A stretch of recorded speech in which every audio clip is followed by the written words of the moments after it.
Hit him.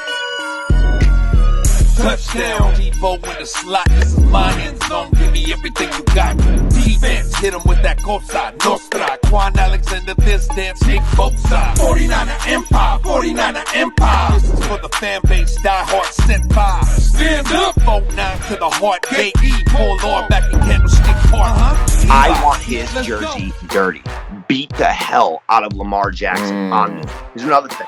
When we flush him out, a couple of things in the pass rush. Got to stay disciplined in the lane. You can't overshoot him either. You overshoot him, you widen that C gap, he's lethal. He's going to get out that C gap and he's gone and he can hurt you. And another thing is this. If we flush him, we have to flush him to his left. Why? Because we make him then throw across his body. Lamar Jackson is not stoppable, but he is containable. Are you listening? Damn.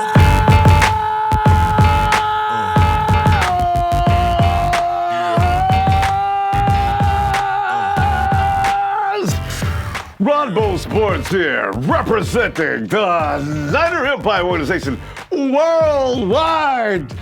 Australia, New Zealand, Germany, UK, France, Mexico, South America, and all across the USA, Hawaii.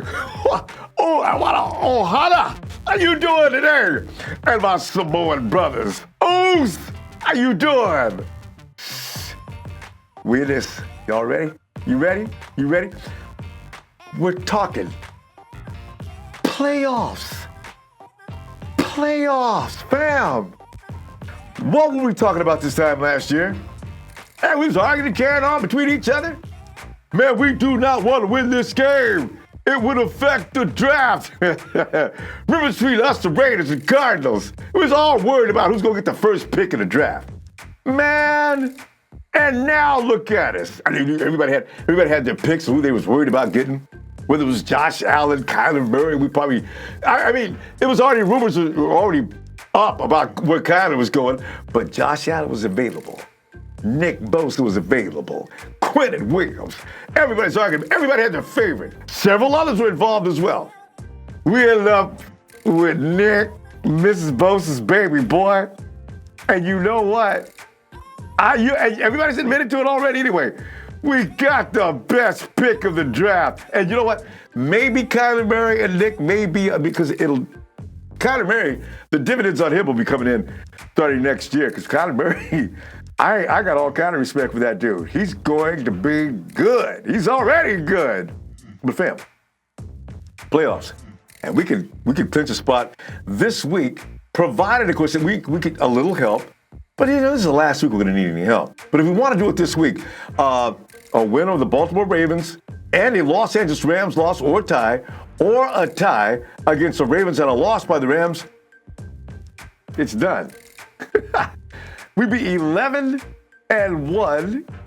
and all kinds of fun and can't be caught not. It ain't rhyming, I know. I'm laughing and having a good time, fam. I gotta tell, between you and I, we fam, can I be honest with you? Okay, I do have, it's a combination of fear and respect for Lamar Jackson. To put that in perspective too, do you know that Madden's ranking just recently listed Lamar Jackson as the fastest quarterback in NFL history?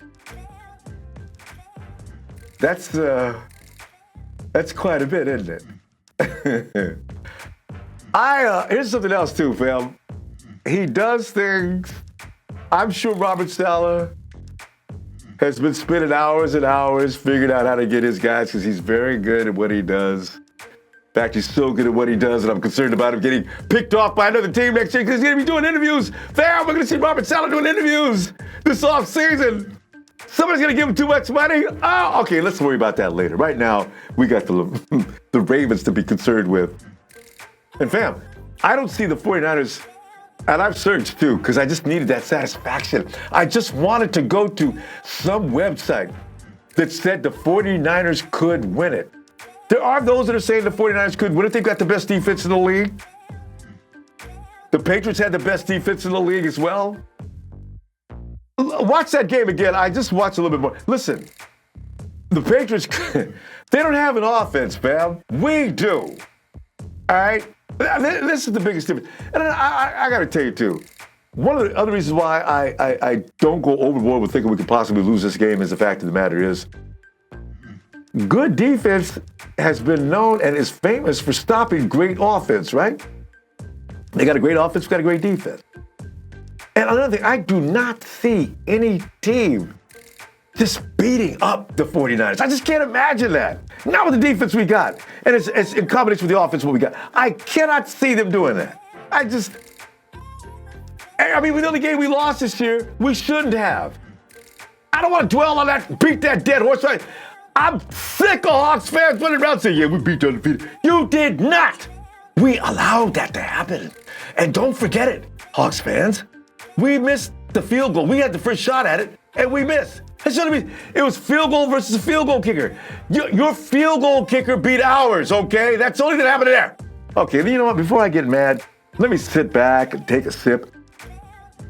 And let's go to the webcam and let's talk some sensible football and get down to the nuts and bolts of what's about to take place this Sunday. Now, fam, there is Steve out in New York City. You remember at the beginning of the season, Steve and I had all kind of predictions and expectations. There's no way in the world, and there's no way we predicted 10-1. Are you serious? No, right now? Say it again. Say it 10-1. 10-1. What? No. And Steve, we're not even supposed to be the one. That's another story, because if we get into that, we'll be here all night. But listen, here's the thing.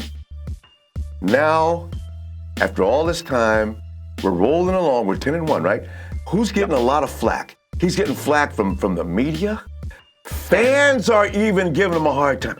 The man could throw for 400 yards. If he has one INT, and God, if he throws two, oh my God, he's the worst quarterback in the league. Steve, where's this coming from? This is Jimmy Garoppolo, the guy that came in 2017, riding a white stallion and getting off and saying, I'm here to lead you guys, let's go. And now all of a sudden he's the worst quarterback in the league? What is up? It's an ignorant, ill-informed. It's ignorance and ill-informed people that are talking about it in the media. That's really what it is. That's the meat and potatoes of it. It's people that don't watch the tape, that don't pay attention to anything. Like, it's all right. Well, the Niners can't run the ball. If Jimmy can't throw it, well, they're running the ball for 210 yards a game. Well, all right. Well, I want to see what happens once the running game's gone. Arizona, Seattle, Arizona. I watch the tape myself every single week. They sell out on first and second down to stop the run, forcing Jimmy to do it, forcing Jimmy to put the team on his back, minus his best offensive playmaker and the second offensive playmaker and a third one in Breida if you want to count him. What's he do? Yeah. Oh, I don't know. Just 430 yards, 4 touchdowns. But no, Stephen A's going, oh, well, he's only thrown 25 touchdowns and 10 interceptions. Based on what I know, that's pretty pedestrian, don't you think? Well, I wonder why that is. Maybe it's because they run the ball for 210 yards a game. Let me tell you something, Ronbo. When you throw the ball, there's only 3 things that can happen, and 2 of them are bad. If it ain't broke, don't fix it. Jimmy is losing by winning. They hate him because it's a thing that he's not getting their respect. He's just going to take it. It's just that simple. He's 18-3, and he just turned 28 years old. He's got less starts, Ronbo, than Baker Mayfield. I love to make that comparison, too. Like, you're just not watching the tape. Ross Dwelly's interception was just one that I broke it down myself.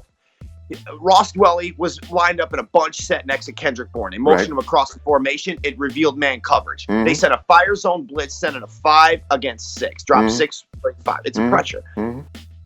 Day one, you're taught when you are the nearest to the fire zone blitz, you're supposed to vacate. You're supposed to enter the vacated area at the blitz. Yes. Now Jimmy is in the pocket, looking at him. Turn, Ross. Looking. Turn, Ross. I got to get rid of it. And he threw it, hit him in the back shoulder, tipped up. Now, granted, it was a bad throw by Jimmy, but that, from a schematic standpoint, is not on him. Now, there have been other plays where Jimmy has made boneheaded throws. Yeah. But if you dig into the tape, you will see an efficient quarterback who's magnificent in the pocket. And Ronbo, what's he first in? What's that? Hey, on Jimmy's, third down. Jimmy's never going. He's always going to convert. 9 out of 10 times the kid's going to convert. Ronbo, this, I know what I'm looking at, and this is greatness. I know it is. I know it. Not yet, but it's going to get to that point. He is that talented. He's that efficient. And we run a lot of multiple concepts. On one side of the field, when we spread it out, we'll have an Ohio concept, we'll have a high-low concept, or a levels concept on the other side. He diagnoses things very efficiently. He is money in that pocket. And the people that say otherwise are always people that don't watch the tape. They don't see. Stephen A. does not pay any attention. He's paid to be an analyst over the entire NFL. I promise you, we know more about the Niners than that man does. There's no way. The only way you can come up with that sort of an explanation, though, Ronbo, is if you just don't watch the tape. And then what he said the other day, though, wasn't technically wrong. I think it was today when he was like, I didn't say that Jimmy is a scrub. He's worth the money. He did say that. Oh, he finally came around. I got to find that one. Okay. God. He did. He said it today. He goes, he's worth the money. He isn't a scrub, but he's saying that he is the weak link on the team. I can't appreciate that either, though. But he said, but he's not weak. Yeah. It's silly. Like, I don't understand him. Like, and then Jason Whitlock, Booger McFarland, all these guys just fry him. I'm like, God, how can he Mike lose by Florio, winning? add him to the bunch too. Him too, Mike Florio. Oh my God, that guy. You know who my favorite analyst is because he pays attention? Is Chris Sims. Chris Sims, right? And he puts Mike in his place. And you know what I want to see? I want to see Sherman sit down with Stephen A. Smith and straighten him out too. Now that would be a guy that's not going to get shouted down. You know? Yeah. Sick of it. And here's the thing. Let's go ahead and talk about why George Kittle is so important to this offense. And not just because he's Jimmy G's safety net, like some people are saying. Give me some reasons why George Kittle has a lot to do with the success of that offense. You know, when you turn on the film, you watch it. It's the guy is just amazing. And you know, I told my best friend, I told him in week 4 of last season, I was like, he's the best tight end in the NFL. Mm-hmm. And he laughed at me. And week after week, he just continues to impress. But it's not even his ability and what he does in the passing game, Ronbo. It's what he does in the running game. And from a schematic standpoint, they move him all over the formation. He's constantly lined up. He's in the slot. He lines up. They lined him up in the Green Bay game in 13 personnel on the 40-yard line. And this is what makes the Niners, with him in the offense, so hard to defend. Is tendencies will tell you that 13 personnel is a run-heavy formation. That's 1 running back, 3 tight ends. That's a running formation. That's a heavy set, right? He comes off that play-action boot. He bends that corner back to the post into the open space, and Jimmy drops a dime on that. There is no one in the NFL that can run block the way he can too. He sets our edge. They motion him. They move him around. It's the combination of him and Kyle Juszczyk and those two together, and then the way the play action rolls off of that. We are a complete football team, Ronbo. We are tough to defend. We're tough to deal with. And I'm going to tell you what, with that boy on the field, everything is a well-oiled machine. Exactly right. And you know, and here's the thing. We're looking at Kittle, his excellence. Here's a question. And I got people who are saying, you need to come down on that, Ronbo, man. Is Dante Pettis a part of this future? Because I'm watching him, and I'm not seeing the involvement I want to see. But that's just me. Maybe I'm too quick on this. What do you think about Dante? You know, we kind of got into it, I think, last time we spoke. But I don't. If you look at, let me ask you. So if we look at the people that Kyle Shanahan's brought in, you're going to see a common theme. There's a couple of common themes. I'll give you some names. Jeff Wilson Jr. Yeah. Raheem Morissette. Matt Breida. Yeah. Tevin Coleman. George Kittle. Yeah. Pierre Garçon. Yeah. Deebo Samuel. Yes. Jalen Hurd. Mm-hmm. These guys run angry. Yes. They run angry and they like contact. He uses scheme, innovation, play action, movement, and personnel groupings to get these guys in space. And then another common theme, the home run ability. Yeah. Dante Pettis, man, I love you. Love your skill set. Smooth route runner. You're great in the slot, but boy does not like contact. No. He does not like contact. He just doesn't. I don't know if he has that kind of dog in him. I was real skeptical about it when we drafted him. As you know, I told you, Debo's my favorite receiver in that draft. That's Anquan 2.0. He wants contact. He wants to hit you. He wants to lay wood. Dante Pettis, he's got great hips. He can't play the boundary either. He's a slot guy. But I think that if he can somehow, I don't think it'll be in San Francisco, or he might, slide down the depth chart at the very best. But I just don't think that he's going to have a very prominent role going forward. Oh, it's so sad. And like you said, I love the way he moves on that field. If he really applied himself, I don't think there's a defender in the NFL. Even that five-star dude over with the Patriots that stopped Amari Cooper. I really would like to see if Dante really got serious, could he get it done? And I can see right now, as you mentioned, all those guys you mentioned, they got that dog in them that Dante just doesn't fit in with that group. And Kyle's trying. He just doesn't. Yeah, he just does. He doesn't. I don't see him. I don't think he likes contact. I just don't. I see him gator arm a couple balls. He doesn't look like he takes his body all that seriously either. I see him on Instagram all the time and this is not me trying to pass judgment on the boy. I think he's a very talented kid. He's on skateboards and I just don't see that kind of fight in him. You know what I mean? I just don't you see Debo catch that slant route and he's banging off people, and just Dante seems very timid. He doesn't seem like do you see the kind of thing that I'm trying to talk about? Absolutely. I noticed it from last year when he first came in camp, and I saw him bail on a play because I knew he was avoiding the contact. This is when the season hadn't even started. He says, Dante bailed on that play. I've been around that kind of player before. He felt that coming, and he just sort of abort the play. Right now, he's out of here. Ran down. You can actually see him drop his arms and move to the side and brace himself. If you're going to do that, you're not going to be a football player. You and I both know that. I'll be honest with you.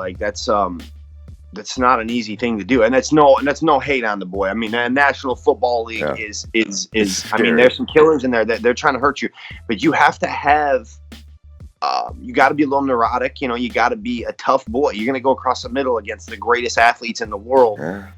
You got to be a little nuts, to be honest with you. I mean, you just got to. That's the way it is. Which is why George Kittle is such a star. George is out of his mind. He's got a chip out of his out of his ankle.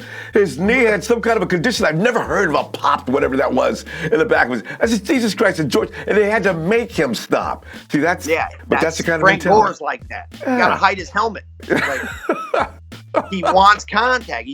But that's the common theme that Kyle drafts. Deebo Samuel, Jalen Hurd. He brought in Pierre Garçon. He wants guys that he can scheme into space, that aren't afraid of contact, that can take the whole. Every single offensive player we have that's a position, a skilled position guy can hit a home run. All of them, for the whole roster. Steven and I want Dante to succeed. We're just pointing out some of the things that we're noticing. All right, but you know what? Here's the thing. A D coordinator, you look at all those guys you just mentioned, and it's just so intriguing. Yeah. For a defensive coordinator, and Belichick's the best, and you go down the tree, and the rest of the league is pretty much meat. I mean, Kyle's making everybody look silly. What we just saw with Green Bay was that was outrageous. George Kittle ran that slant. I almost passed out. I wanted to cry, man. I was so emotionally attached to that play. I mean, they ran it to perfection. George, the flow is going one way. George runs with it. He sells it. Boom! He breaks the other way. Jimmy sits back in that pocket like he knew exactly what's going to happen, and I know he did. And he sits back and fires that ball right where it had to be. Hits. Oh, man. See, we've only seen a part of what's going on. But if you're a defensive coordinator, how do you combat this? It's tough because the Niners have put out there that they can beat you in a lot of different ways. We can beat you at the end of the fourth quarter. If you sell out to stop the run, we can beat you with Jimmy. We can throw it. We can beat you in the rain. In my opinion, we can beat you in overtime because Seattle, you escaped with one. But God, man. Repeat that again. I just want the Hawks to stop bugging me about that. Russell Wilson, we missed the field goal. Okay, go. Yeah. Okay. Yeah, you're right. But, if I was a defensive coordinator, it's pick your poison against the Niners because you got to sell out to stop something. You got to stop something, and they're going to adjust. I make this comparison a lot, but Green Bay, Aaron Rodgers, and the Packers are a lot like Mike Tyson.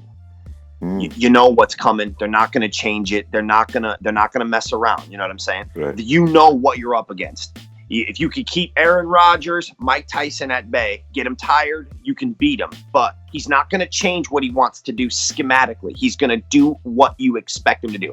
Live and die by Aaron Rodgers, right? The Niners are not like that. The Niners are much more of a, like a Muhammad Ali. We're going to adjust our style based on what you do, what you present. We're going to beat you at anything. We can play any type of game. Mm-hmm. But they're so solid, so well-rounded, and so well-coached that you have to pick the weakest area of the team.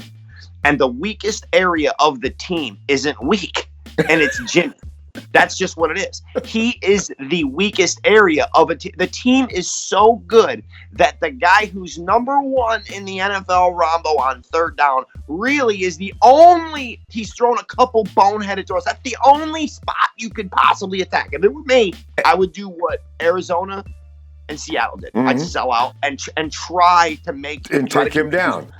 Just try to confuse him. First of all, I'd try to bracket Kittle. I would take Kittle away. In all kinds of bracket schemes. I'd run a lot of 3 deep. But then you got pick your poison because he's gonna start chucking that rock. I mean, even Kendrick Bourne is emerged. All of a sudden, I love it. He's just really emerged. I would try to take away the running game. I'd try to confuse him. I just try to disguise my coverage. I try to bring exotic looks at him, and because you know what, he is still very young, and he's only got 20 career starts. But my God, damn, is he good! I can't think of a better quarterback at 20 career starts ever than this guy. I can't. He's up there. They've compared stats. They put him up there with Brady's beginnings, and he's clearly ahead of Brady. Here's with Belichick, and I do think the 49ers at this point, barring any serious injuries, any massive amount of guys getting out, I do see Belichick in the future, because I don't know how they're going to do it. Brady, their lives will emerge for the Super Bowl. Belichick's going to take George Kittle away because he knows that's it. That's where the 49ers get things going. He initiates a lot of things. Like you're saying, though, Kyle knows right now what he's going to do against Belichick. Belichick wonders still to this day how the Falcons scored all those points on him right in the beginning of that game. He wants that one back, too. It's unbelievable. Even the way that, I go back and watch that Packer game. Most people haven't noticed this, but that big touchdown we keep referencing that was to George Kittle was set up in the series before it. They came off 13 personnel, off a play action and a rollout. But they had, after Jimmy rolls out, then it's a levels concept. And the levels concept is read from high to low. The high read in that concept, the series before, was Kittle on the deep over. Underneath was Kendrick Bourne off motion, and then they had a flare. It's the same thing we used to do for Alex Smith to simplify the offense. High, mid, low. The same look, the same personnel grouping, and the same play action look. The safety said, oh, I've seen this play. They just ran it 6-8 plays ago. And what's he do? He puts his foot in the ground and brings it back on the play side, and it's a dot. He's setting up. He's setting up. 3 plays ahead. New Orleans right now. He's setting you up right now. The man, and I tell people this kind of stuff, but other fans of other teams, and they can't comprehend. They don't. I'm like, you don't understand. This man is a genius. He is absolutely a genius, and he's gonna get you out of step. And we got a big one coming up this weekend, though. I was just getting ready to ask you about that because we got Lamar. Lamar's unlike, and I think most of us are referencing the fact that Kyler Murray was a terrorizing quarterback for just watching that game. You knew on every play his ability to move was going to be a threat. And so now you see Lamar. He's like tired. He's like Kyler on crack. How are we going to do about these guys? Is there anything we can do? I dug into it a lot, and I turned the tape on. I watched their last, I think, 3 1/4 games, really. And Ronbo, they're a tough team. They're going to be very, very difficult to deal with, and it's a lot of the zone read scheme. And you know what I didn't notice, and I kind of picked up on a couple of subplots, and I don't know if I know our fan base maybe not be paying attention to this. I was watching the tape, and I'm like, man, this is zone read scheme. And man, the offense looked familiar to me. And I'm like, who's offensive coordinator? Greg. Who's offensive? It's Greg Roman. Yes. Greg Roman was offensive coordinator in San Francisco. And who was he with? He was with Kaepernick. Yes. So wait, what team used to give us fits with it? Seattle. Yes. Yes. Who was in Seattle? Who was in Robert Saleh, yes, our current defensive coordinator. Now let's get into the zone read scheme a little bit. The zone read scheme is difficult to defend because in a normal offense, when you're playing, even like for the Niners or Aaron Rodgers or Tom Brady, you're defending 10 people in a brain. Okay, it's 10 people in a brain. When you're defending the zone read scheme, it makes you defend 11 people. Okay, it's very, very difficult. Now, there's a couple of things that we got to point out here. We're going to need a big game from Fred Warner and from Dre Greenlaw, not tackling wise in containment and eyeball discipline. Because what they're going to do, I went back in the tape against the Cincinnati Bengals the first play from scrimmage. They run this bunch set, 21 personnel, and they get in a pistol. And they are diverse as hell out of this particular formation. Now, it's the first play from scrimmage from the 25-yard line. Lamar takes a snap. It's 3.5 yards from the line of scrimmage. It's the standard pistol look. He puts the ball in Ingram's belly, pulls it out. Safety didn't have good discipline on the play. He was sneaking, looking. And what's it? Boom, shot downfield about 60 yards later, and now they're already in position to score. Yep. That's going to lead me to my next point. We have to start fast in this game. It's absolutely critical because I want to see Lamar Jackson play from the pocket. I want to see him play from behind. I want to see when there's 4 minutes left in the third quarter, he's down 17-7. I want to see that. Mm-hmm. How do we defend a pistol? If you remember when we played the Super Bowl against the pistol, who was the head coach of the other team? He was defending the pistol. It was John Harbaugh. Yeah. How did he choose to go about beating us when we were running a pistol? You hit the quarterback anyway. I want to get physical. Correct. Get physical with Lamar. The zone read scheme leaves the defensive end completely untouched on purpose. Because if he crashes down, Lamar will keep it and take off around him, and they'll pull or lead a fullback around the lead block. Mm-hmm. If he doesn't crash and he stays home, he's just going to hand it off to Mark Ingram up the belly, and they're going to get a positive game. Yep. Okay? Yep. When he puts the ball in his belly, you are now no longer a passer, Ronbo. You're eligible to be hit. Hit him anyway. Yes. I want his jersey dirty. Beat the hell out of Lamar Jackson on this. Here's another thing.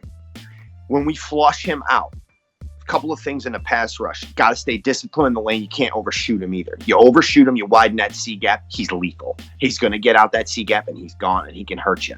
And another thing is this. If we flush him, we have to flush him to his left. Why?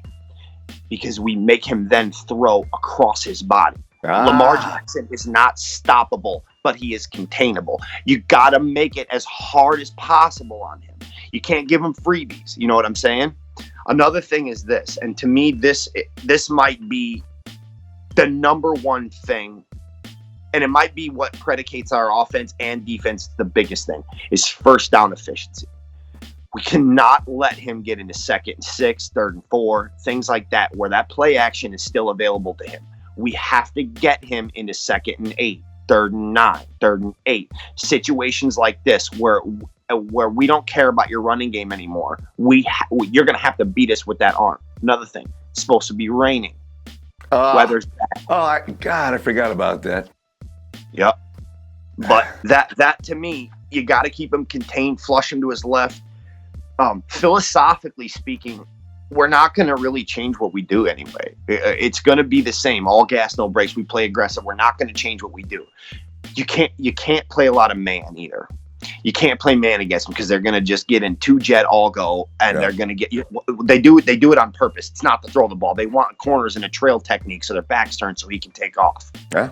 It's going to be a lot of 3-deep zone. They want to face him, keep him contained, and when he scrambles, you just got to get him on the ground. Yes, it. And get physical with him. Yeah. And my God, get a lead. Please punch them right in the mouth. Get up 10-0 so we can unleash that pass rush. Another thing, I don't know if you saw it, their starting center is gone for the season. And that's DJ Jones is going to go buck wild. Go get him, baby. Go get him. Jones is good against some of the better centers. If your center's weak, like the Green Bay Packers center was, that's going to be just insane. I like what, and see, there's the thing.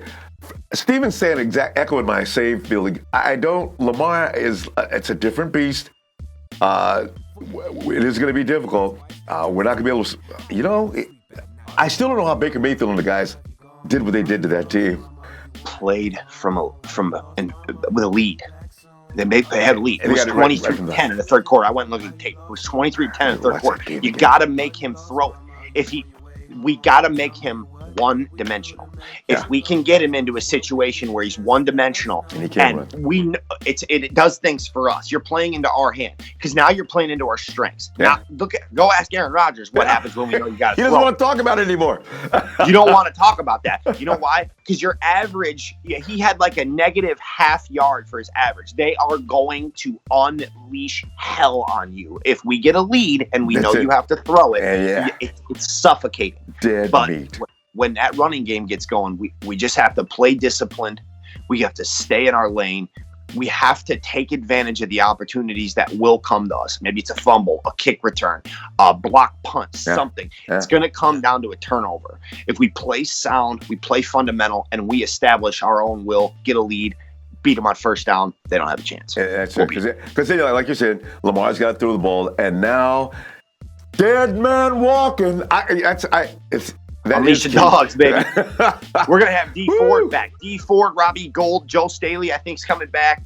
D Ford, I think, has a chance to come back. Yeah, I heard that. Yeah. So, we should be okay. Speed guy. Yeah. And I want to see Valawaga out there just because he's long. For some of the things that they're going to do as far as the gap integrity, when you got guys that long, and I figure with the way the 49ers are coming in, bodies end up being everywhere. I've seen Nick coming in from the inside. They're taking 2 and 3 guys. I'm talking the biggest, burniest. Beluga leaves the game. I'm seeing Nick. Nick looks like he's down here. He's got these 2 offensive linemen and a tight end working him. And Nick is still giving him hell. I said, get him, Nick. Get him, Nick. I mean, we said it, but Jimmy getting hurt last year was maybe the best thing because we got a cornerstone. He's only 22 years old, too. Sign him to the next 20 years. Keep him around. Woo! Your prediction. What's your prediction on this game with the Ravens?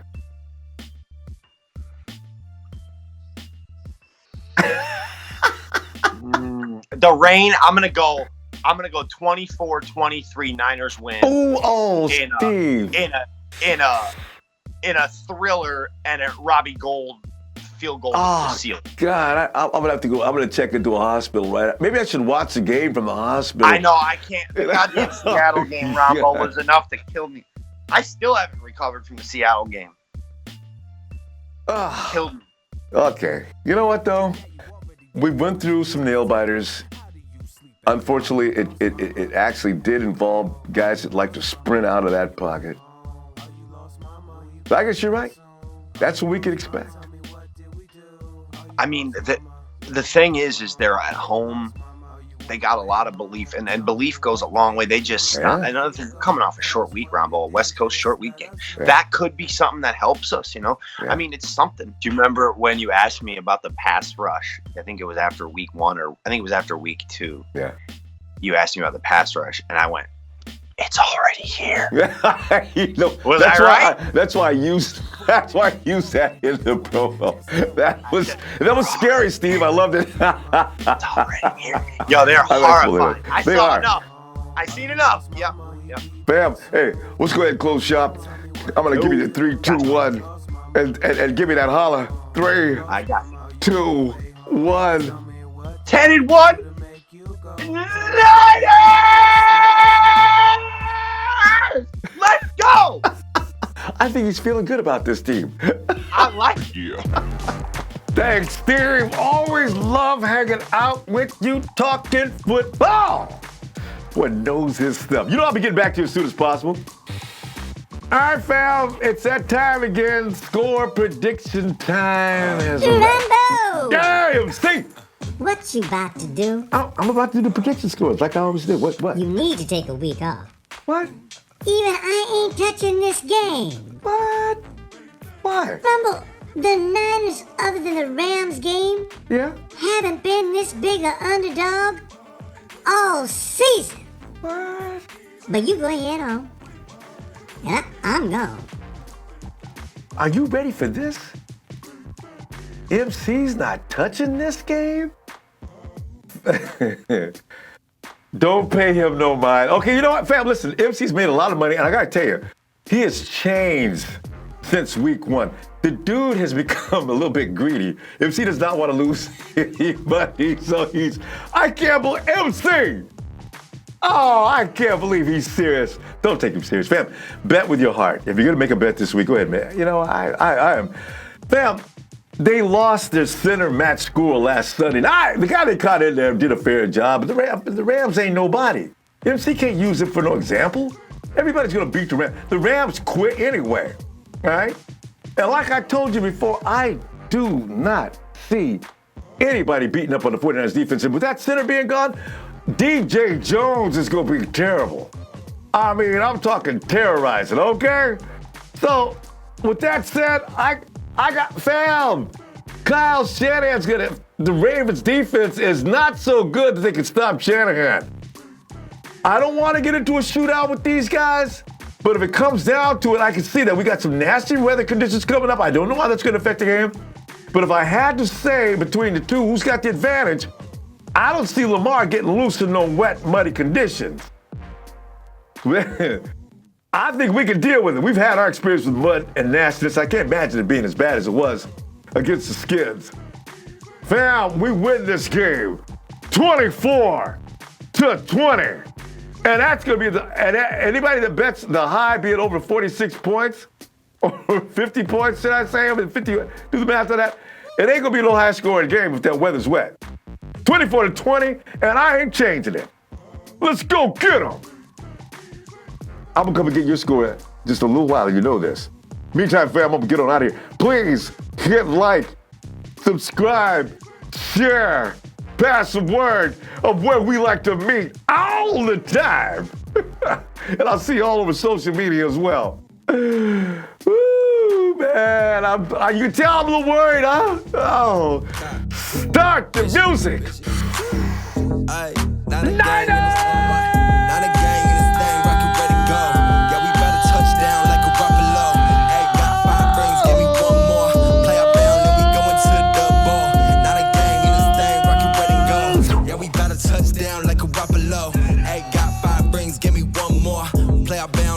To the ball. Boy, I got them hands like Debo. Ay, coming at your throat like default. Ay.